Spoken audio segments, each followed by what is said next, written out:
캐나다 토론토 지역에는 중국 분들이 참 많이 살고 계십니다. 토론토 지역의 한인 인구는 한 10만 정도 이야기를 하는데 중국 분들은 한 100만 명 정도 계신다고 합니다. 저희 둘째, 셋째가 아직 고등학교 다니고 있는데 그 학교 학생의 거의 90%가 중국 아이들이거든요. 자, 그런데 이분들이 이 복 받는 것을 참 좋아들 하세요. 집 대문 앞에 복자를 써놓은 집들이 꽤 있는데, 자, 근데 이게 좀 의아한 것이 다 이걸 거꾸로들 붙여놓은 겁니다. 제가 아무리 한자를 몰라도 복자는 알고 있는데 이게 거꾸로 붙어 있으니까 궁금한 거죠.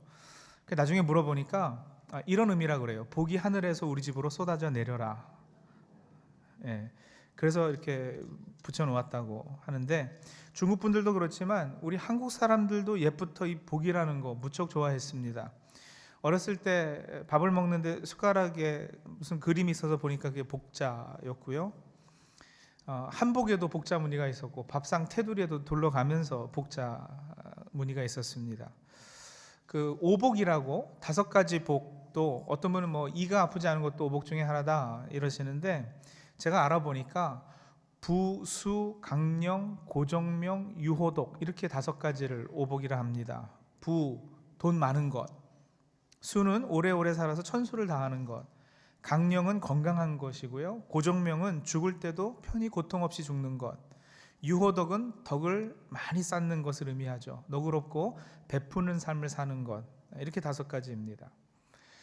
자, 그런데 성경에도 정확히 5가지는 아니더라도 만사형통하고 복받고 사는 비결을 가르쳐 주는 듯한 구절들이 있습니다.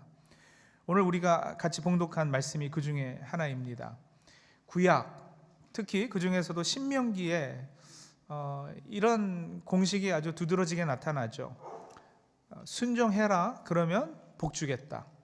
너희가 만일 내 말을 잘 들으면, 너희가 이런 것들을 잘하면 하면서 이제 어떤 조건이 제시가 되고요. 그래서 그것을 잘하면 그 대가로 만사형통할 것이다 라는 이 공식이 사용되는 경우가 참 많습니다.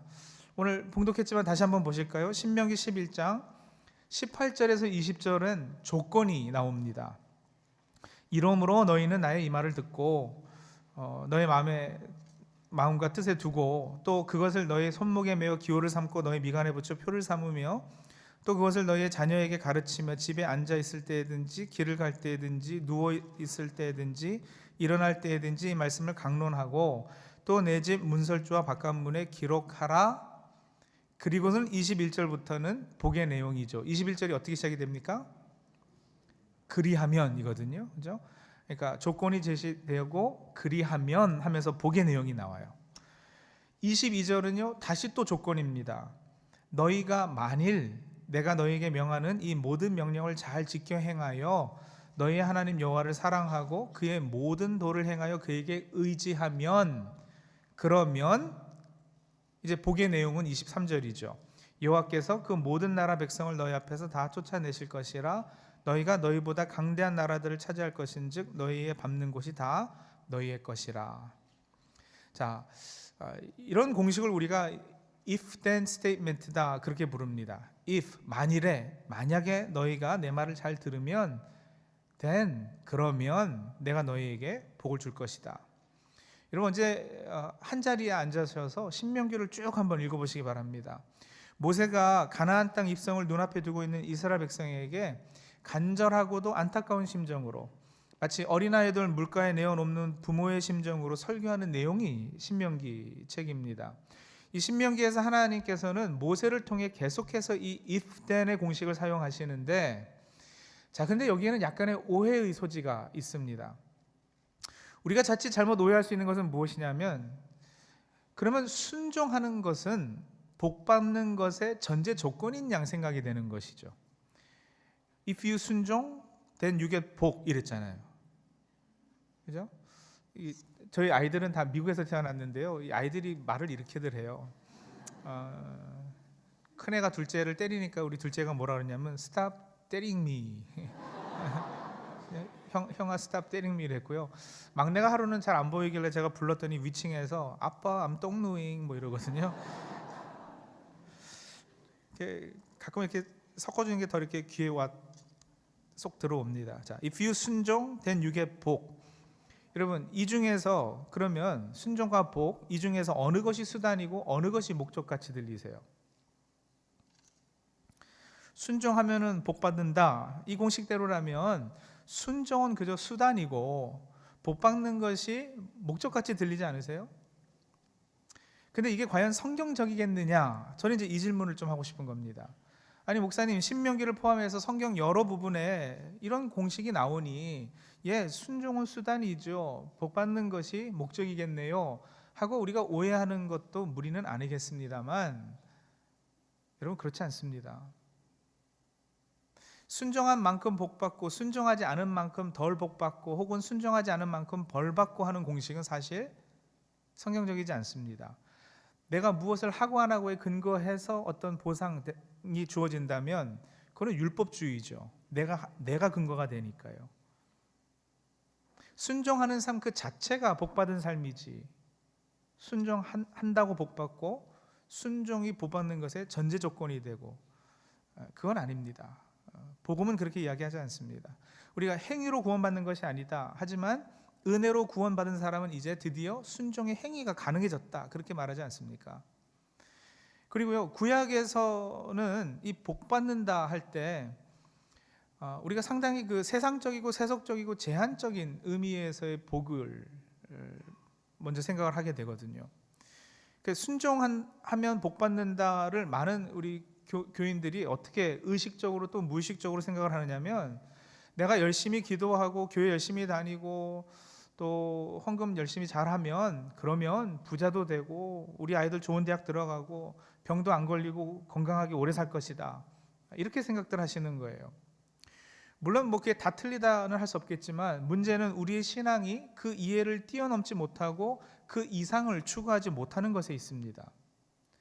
제가 구약을 공부할 때마다 항상 이게 고민거리였어요. 왜냐하면 모세오경에는 젖과 꿀이 흐르는 땅, 또 번성해서 자손이 많아지는 것, 그리고 오래 사는 것, 이렇게 땅, 자손, 장수, 이 세 가지가 항상 하나님의 약속으로 제시되거든요. 근데 상당히 제한적이고 시한적이고 어떻게 보면 세상적인 축복들 아니겠어요?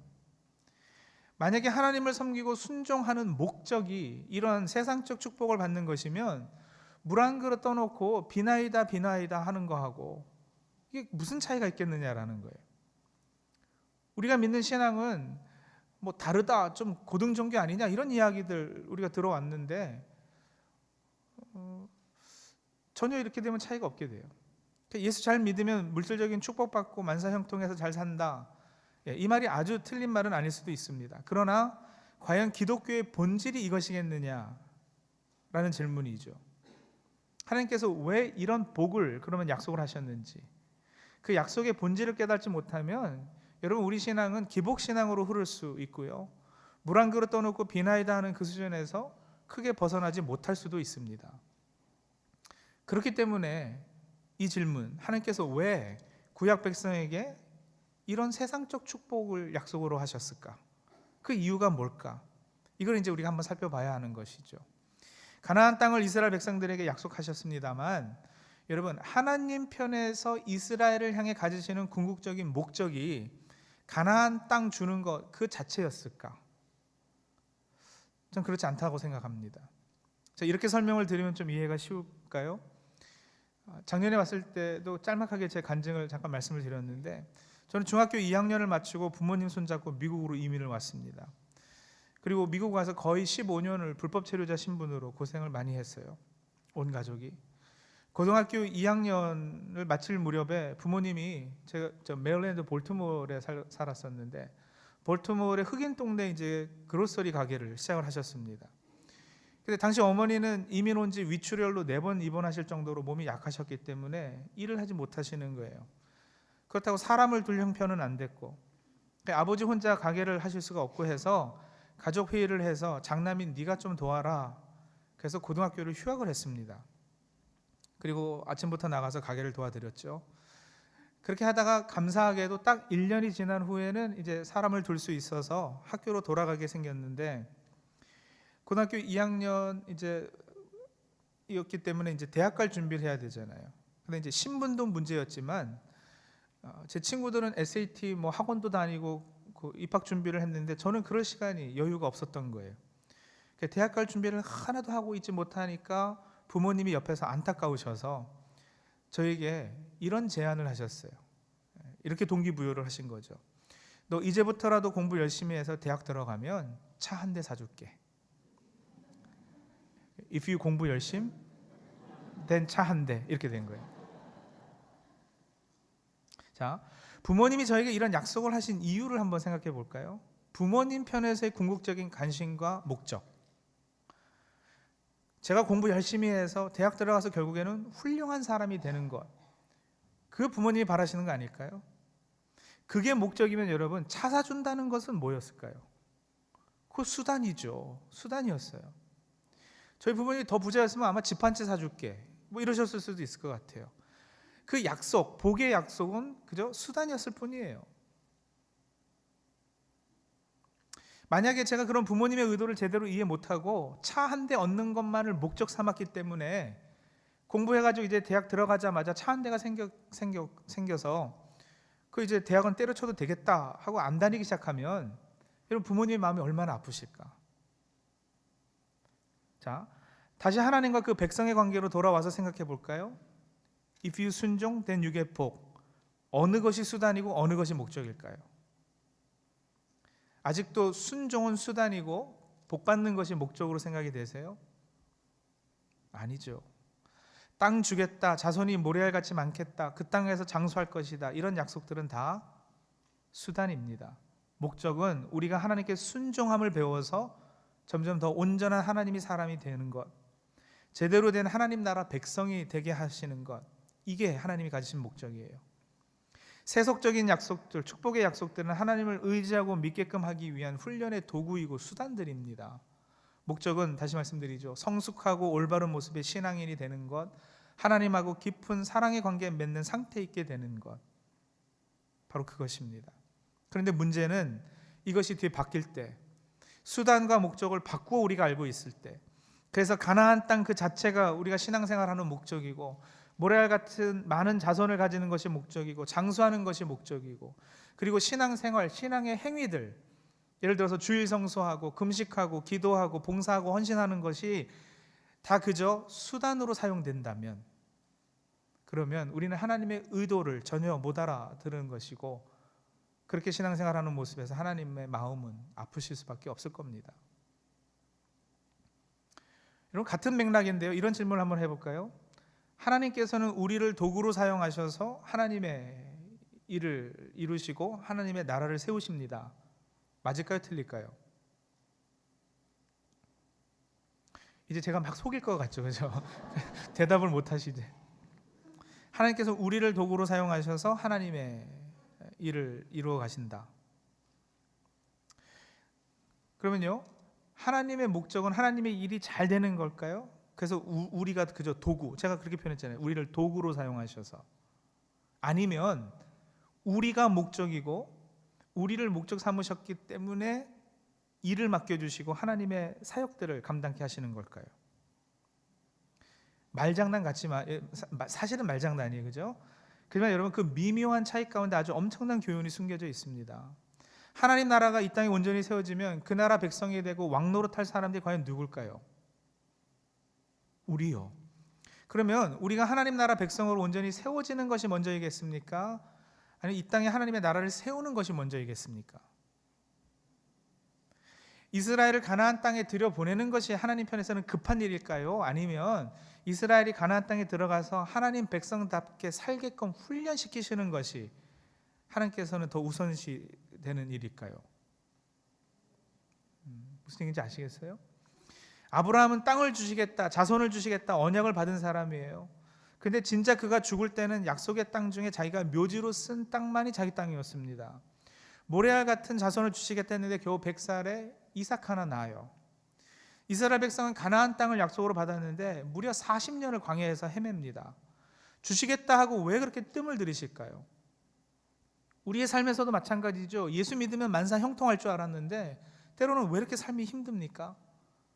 예수 믿으면 잘 산다고 그랬는데, 행복할 거라고 그랬는데, 젖과 꿀이 흐르는 가나안에서 살 줄 알았는데 광야가 웬 말이냐고요. 왜냐면 여러분, 하나님께는 저와 여러분, 우리가 목적이기 때문에 그래요. 우리 한 사람 한 사람을 목적 삼으셨어요. 하나님의 자녀된 우리의 삶에 때로는 그렇게 역경과 시련과 고난이 많은 이유가 바로 그 때문이에요. 예수 믿지 않은 옆집 사람은 정말 아무 문제도 없이 그냥 다 모든 게 형통한 것 같아 보이는데, 아니 세상에 나쁜 놈들은요 그렇게 악을 행해도 잘 먹고 잘 살아요. 시편 73편에 보시면 시편 기자 아삽이 그렇게 고백하지 않습니까? 내가 악인의 형통함을 보고 질투하였다. 시험에 들어서 거의 넘어질 뻔하였고 나의 걸음이 미끄러질 뻔하였다. 어떻게 그들은 심지어 죽을 때도 고통 없이 죽고, 사람들이 보통 당하는 고난이나 재앙도 그들은 피해가고, 심지어 소득은, 인컴은 마음의 소원보다도 많느냐, 이렇게 얘기하잖아요. 근데 우리는 열심히 교회 다니고 기도해도 왜 때로는 여전히 사막 같은 광야에서 목말라하고 힘들어하고 있느냐 말이죠. 왜냐하면 여러분, 하나님께서는요 이스라엘 광야 40년을 통해서 애굽에서 살 때부터 몸에 배었던 그 노예 근성을 그 백성에게서 없애주는 작업을 하셨고요, 만나를 내리셔서 하나님이 주시는 양식으로 먹고 사는 훈련을 받게 해주시고, 구름기둥, 소구름기둥으로 하나님의 인도함을 받는 삶을 살게 해주신 거예요. 그렇게 이스라엘은 하나님의 온전한 백성으로 그 40년 광야 기간 동안에 훈련받게 됩니다.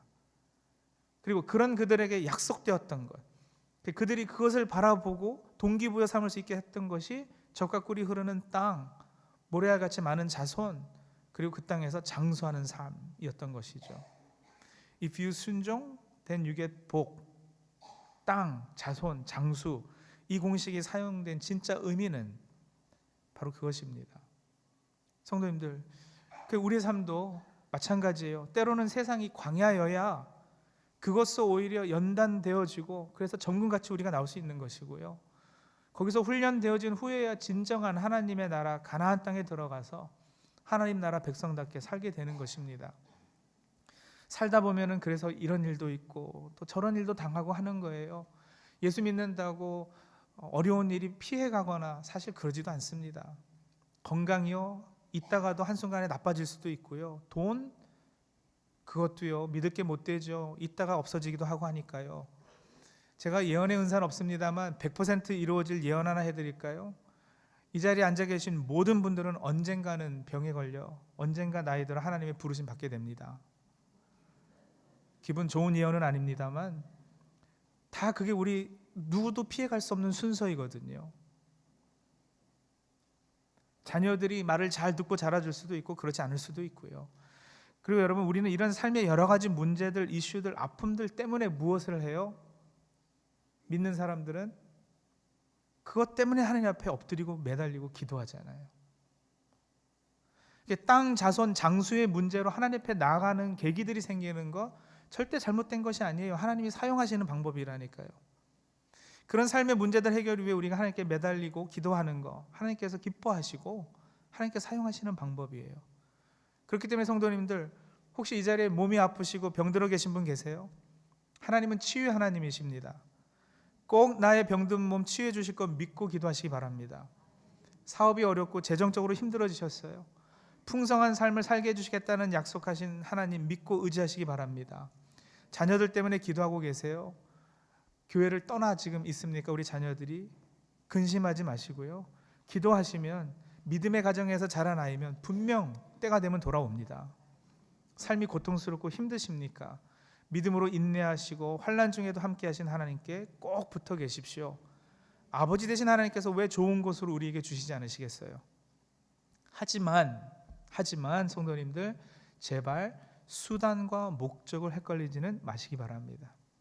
어떤 목적을 위해서 무엇을 수단으로 하나님께서 사용하시는지 이제는 분별하시는 지혜가 있으시기 바랍니다. 하나님의 목적은 나입니다. 내가 훈련과 연단을 통해 그리스도의 장성한 분량에 이르게 되고 하나님과 깊은 사랑의 관계에 맺게 되는 것, 그게 목적이에요. 우리에게 요구하시는 헌신이나 봉사, 예배, 헌금, 찬양도 다 마찬가지죠. 여러분, 그러한 것들이 누구를 위한 것일까요? 헌금이요. 헌금은 누구를 위해 드리는 겁니까? 나를 위해 드리는 거예요. 생각해 보세요. 내가 드리는 100불, 하나님이 필요하신 분이에요, 그게? 그럴 리가요. 온 우주 만물을 창조하고 다스리고 주인 되신 분인데, 엄청 부자신데 내가 드리는 100불, 1000불, 뭐 혹은 100만 불 이게 필요해서 달라 하시겠느냐고요. 아니에요. 헌금은요, 하나님께 드리죠. To God. 그런데 for me예요. 나를 위해서 드리는 거예요. 잘 들으셔야지 돼요. 이 부분에서 조시느라 뜨문뜨문 들으시면은요, 어디 캐나다에서 이상한 목사 와가지고 뭐 헌금은 나한테 하는 거래, 뭐 엉뚱한 이야기 했다 하십니다. 여러분 들으십시오. 헌금은요, 하나님께 드리는 거지만 나를 위해서 드린다는 게 무슨 의미냐면, 헌금하면서 이 물질의 주인이 하나님임을 고백하는 훈련을 내가 하는 것이고요, 내가 가진 모든 것이 다 선물로 주어진 것 깨닫고 감사하는 훈련을 하는 것이고요, 드리면서 탐욕이 깨어지고 내가 이 세상 살면서 돈 의지하고 사는 게 아니구나, 돈이 나를 살게 하는 것이 아니구나, 돈에 목숨 걸고 사는 존재가 아니라 하나님의 은혜로 사는 존재임을 고백해 되기 때문에 헌금하라 하시는 거예요. 찬양은요, 찬양은 누굴 위해 할까요? 이제는 안 속일게요. 찬양은 누굴 위해 해요? 나를 위해 하는 거죠. To God, 하나님께 찬양을 드리죠. 그러나 나를 위해 하는 거예요. For me. 찬양은 칭찬이거든요. Praise라고요. 내가 칭찬해 주어야 뭐 하나님이 자기의 에고가 채워지고 어깨가 으쓱해지고 그러시는 분이실까? 내가 인정하고 칭찬해도 또 혹은 그러지 않아도 하나님은 여전히 위대하시고 높으시고 대단하신 분이세요. 그러면 왜 찬양하라고 명령을 하시는가? 일단 하나님의 어미로우심 앞에서 자연스럽게 터져 나오는 것이 찬양이고, 나를 은혜로 대해 주심에 대한 반응이고, 그리고 찬양하면서 나보다 위에 높이 계시는 분이 계시다라는 것이 확인되고, 그렇게 나 스스로 하나님 자리에 앉으려 했던 자아를 죽이는 작업을 하는 것이 찬양입니다. 그런 나를 만드시려고 하나님께서 찬양을 요구하세요. 예배도 그러하고 봉사도 그러하고 헌신이 다 나를 위해서입니다. 이기주의적인 나 혼자 잘 먹고 잘 사는 나가 아니라 온전한 하나님의 사랑으로 빚어져 있는 나를 위해서요. 우리가 목적이기에 우리 삶 가운데 일어나는 그래서 여러 가지 문제들, 이슈들, 혹은 나에게 요구하시는 어떤 신앙 행위들, 다 하나님이 우리를 훈련해 가시는 도구들입니다. 여러분 생각해 보세요. 한나가요, 아들이 없어서 기도하잖아요. 하나님께서 아들 사무엘을 선물로 주시지만 한나는 그 사무엘을 다시 나실인으로 하나님 앞에 바쳐버립니다. 나실인으로 바친다는 건 이제 더 이상 내 아들이 아니다라는 이야기예요. 하나님의 것이다라는 거예요.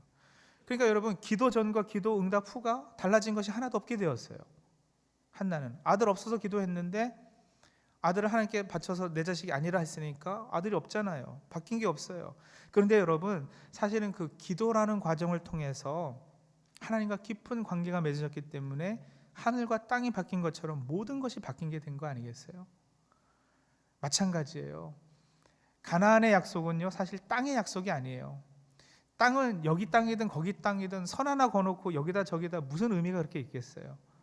가나안 땅 약속은 여러분, 이 땅은 새 땅이라는 것이거든요. 너희가 전에 살던 애굽 땅, 애굽 바로의 노예로 살던 너희는 더 이상 그런 존재가 아니라 내가 다스리는 땅, 나의 백성, 너희들이 새 하나님의 백성이 되었다. 그 이야기를 하는 것이잖아요. 그렇게 여러분, 우리가 하나님의 목적으로 하나님의 백성이 되면, 그렇게 하나님의 뜻대로 우리가 준비되어지면 약속하신 복 허락하실 것입니다. 만사 형통케 하실 것이고요, 병도 고쳐주시고 마음의 안정도 주시고 삶도 평안케 해주시고 자녀에게도 지혜와 총명도 주시고 사업도 번창케 하실 것입니다. 약속 기억하시죠? 오늘 말씀, 너희가 만일 내가 너에게 명하는 이 모든 명령을 잘 지켜 행하여 너희 하나님 여호와를 사랑하고 그의 모든 도를 행하여 그에게 의지하면 너의 발바닥으로 밟는 곳은 다 너희의 소유가 될 것이다. 아멘이죠? 아멘입니다. 여러분, 그러나 만약에, 절대 그러실 리 없지만 신실하신 하나님이시니까 약속하셨으면 지키실 것이고 이루어 주실 것이지만 그리 아니하시면 어떻게 하실 거예요? 약속하셨는데 그 약속의 성취가 너무 지연이 돼서 우리가 점점 지쳐갈 때, 그때는 어떻게 하시겠어요? 여러분, 그리 아니하셔도 이제는 괜찮습니다. 왜냐면은요, 그 정도 수준의 신앙이면 하나님이 목적이 우리였던 것처럼 이제 우리의 목적 역시 하나님이기에 하나님 한 분만으로도 족하다는 고백이 가능할 것이기에 그렇습니다. 하박국 선지자의 고백이 이랬잖아요. 비록 무화과 나무가 무성하지 못하며 포도나무에 열매가 없으며 감람나무에 소출이 없으며 밭에 먹을 것이 없으며 우리의 양이 없으며 외양간에 소가 없을지라도 나는 여호와로 말미암아 즐거워하며 나의 구원의 하나님으로 말미암아 기뻐하리로다. 오래전 하박국 선지자의 이 고백이 오늘 나의 고백이 되는 은혜가 있게 되기를 소원합니다. 같이 기도하시죠.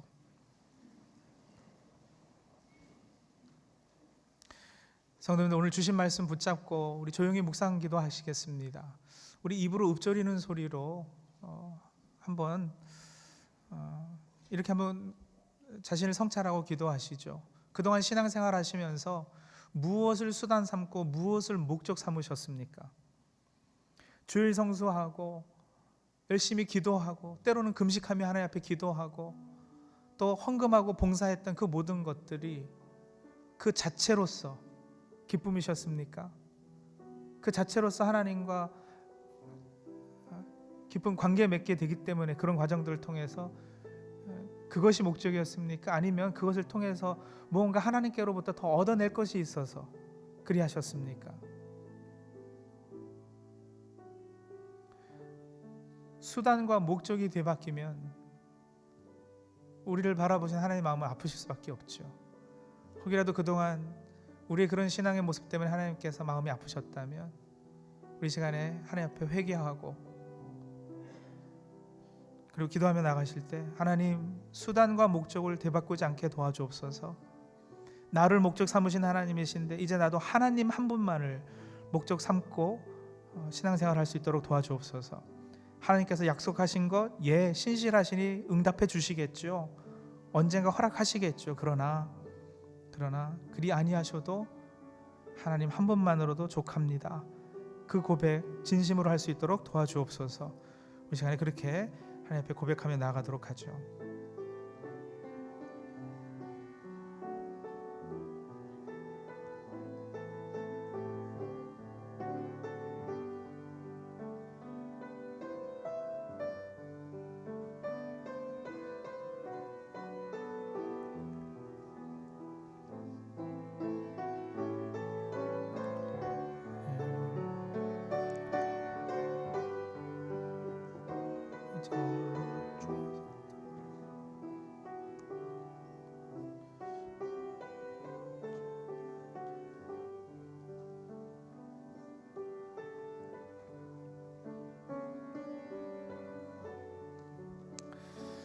하나님, 이미 죄와 허물로 죽어 있었던 정말 비천하고 추악하고 보잘것없는 나 같은 사람을 하나님께서 목적 삼으셔서 독생자도 아낌없이 내어주셨으니 그 은혜 감사합니다.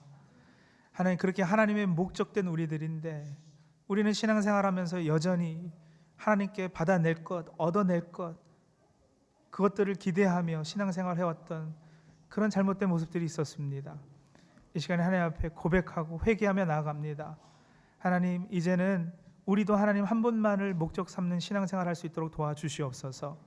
하나님께서 약속하신 거 언젠가 이루어 주시겠지만 그것에 관심 두고 그것에 초점 맞추고 신앙생활 하는 것이 아니라 하나님 한 분으로도 충분합니다. 족합니다. 고백할 수 있는 우리 초대교회 모든 성도들 될 수 있도록 주님 도와주시옵소서. 예수 그리스도의 이름으로 감사하며 기도합니다. 아멘.